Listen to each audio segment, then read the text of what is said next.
Hey everyone, I'm Silas, and welcome to Psilocybology. Let's expand our mind. This is a series where we take a deep dive into the research on psilocybin, the psychedelic prodrug found in magic mushrooms. We'll be breaking down and discussing the scientific literature, one study at a time, from past to present. Today's episode is on the article titled Cross-Tolerance Between LSD and Psilocybin, published in 1961. Although I normally don't spend too much time discussing the authors of each study, today we see the return of Harris Isbell, who was the author of the article we discussed during episode 1.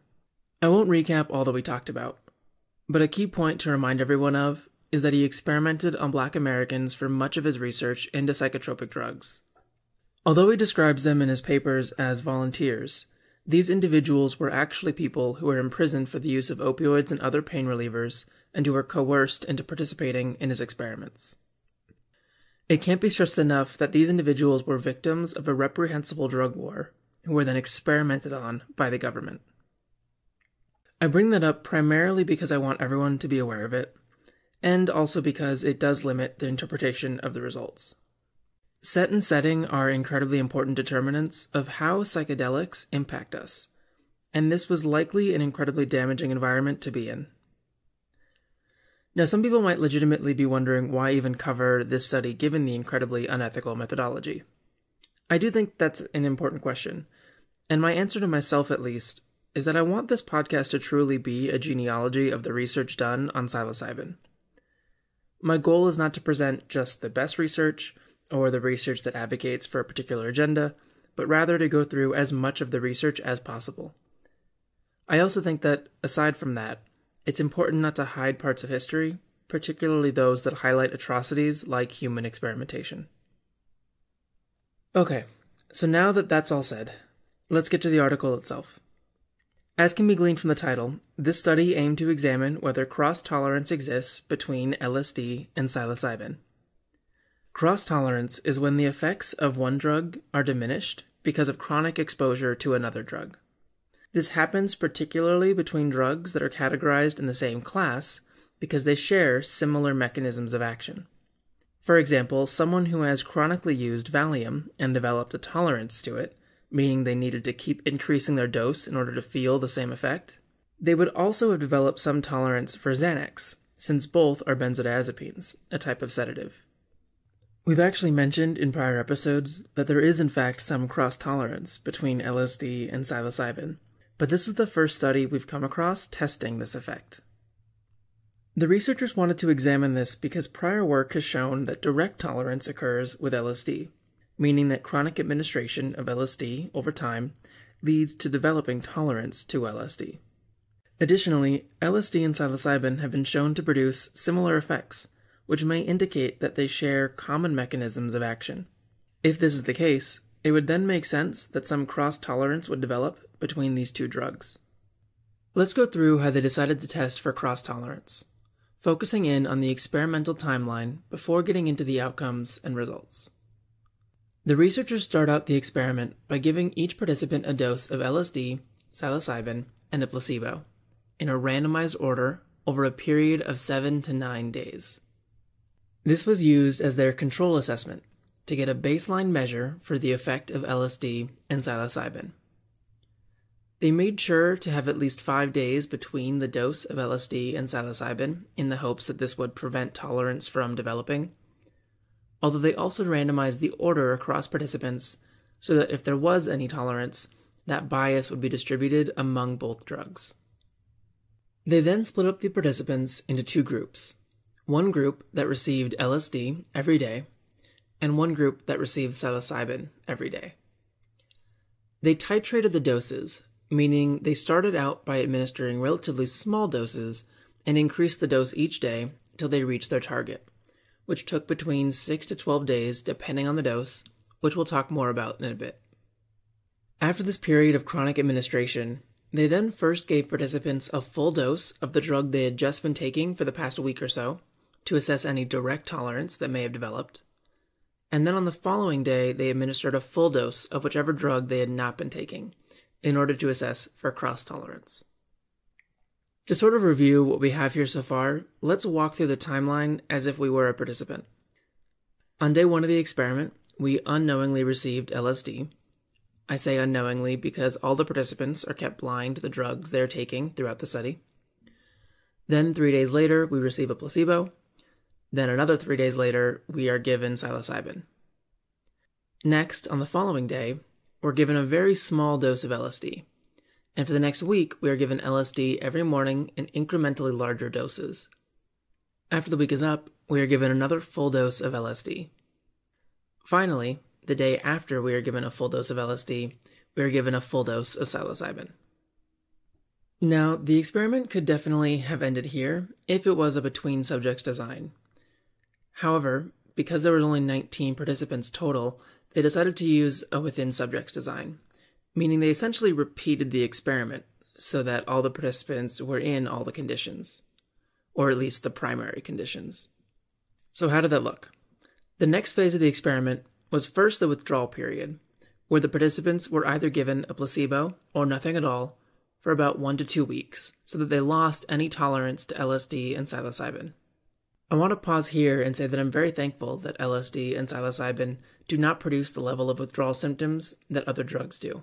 As an example, withdrawal from some opioids and alcohol can be potentially fatal, whereas withdrawal symptoms from LSD and psilocybin have been shown to be rather minimal, because the body does not develop dependence to LSD and psilocybin the way that it does to many other legal and illegal drugs. After this withdrawal period, the researchers then essentially repeat the experiment, starting again with administering LSD, placebo, and psilocybin over a period of 7 to 9 days. Then, depending on what drug they were titrated on before, the participants were given the other psychoactive drug.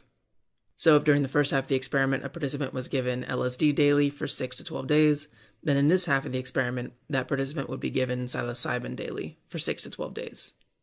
The final portion of the experiment involved, again, being first given a full dose of the drug they had just been taking daily, followed by the drug they had not been taking.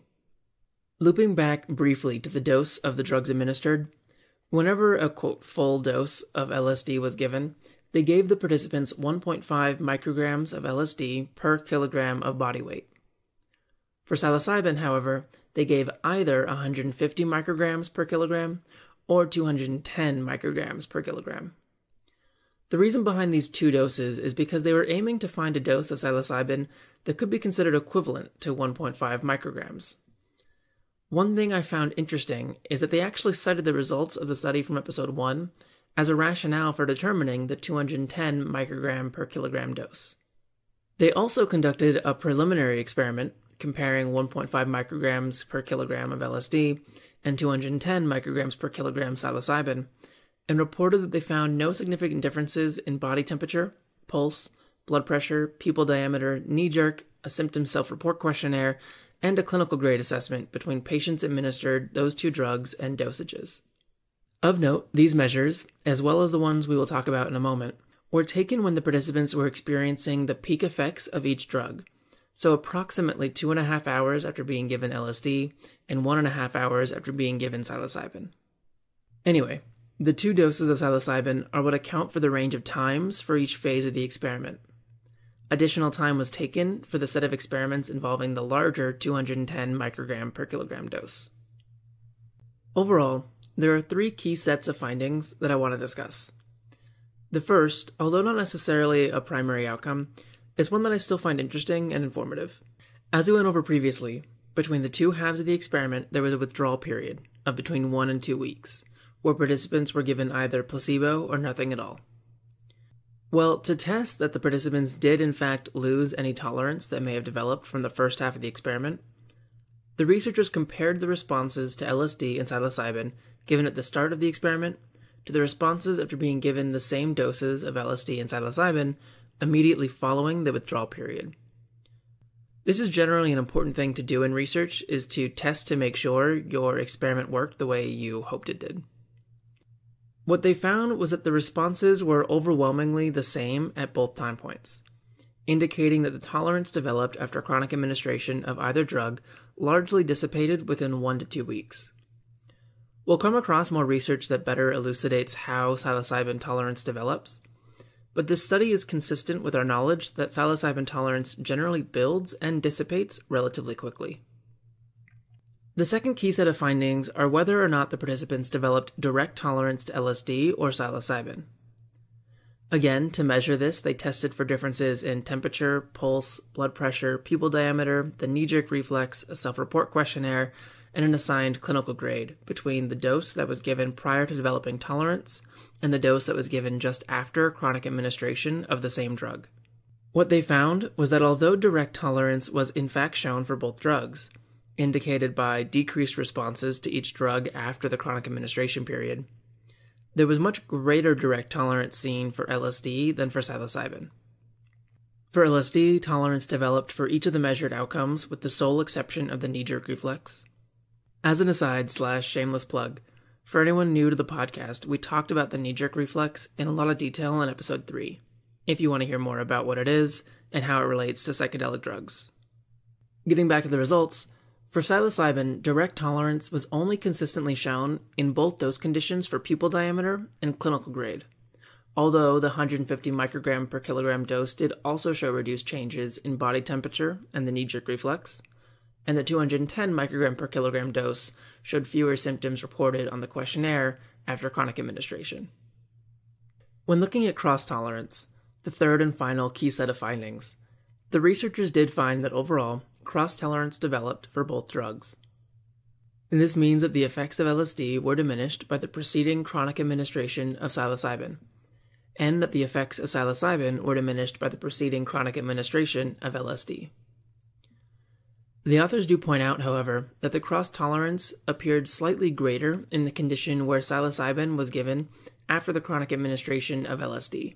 This coincides with their findings that there is greater direct tolerance for LSD than psilocybin, because they both point to the possibility that LSD has a greater impact on the shared mechanisms in the brain that mediate the effects of these drugs.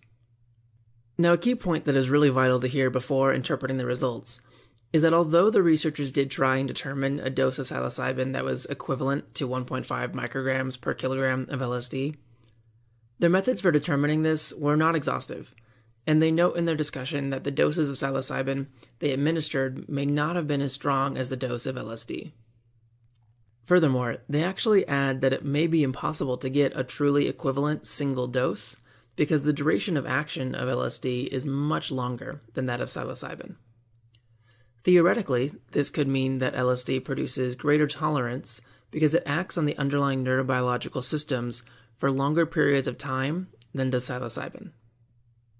To sum up the paper, the results do demonstrate that both direct tolerance and cross-tolerance develop for LSD and psilocybin. This indicates that they likely share some common mechanism of action, which we do in fact know to be the case, and will continue to elucidate these mechanisms as we progress through the years of research.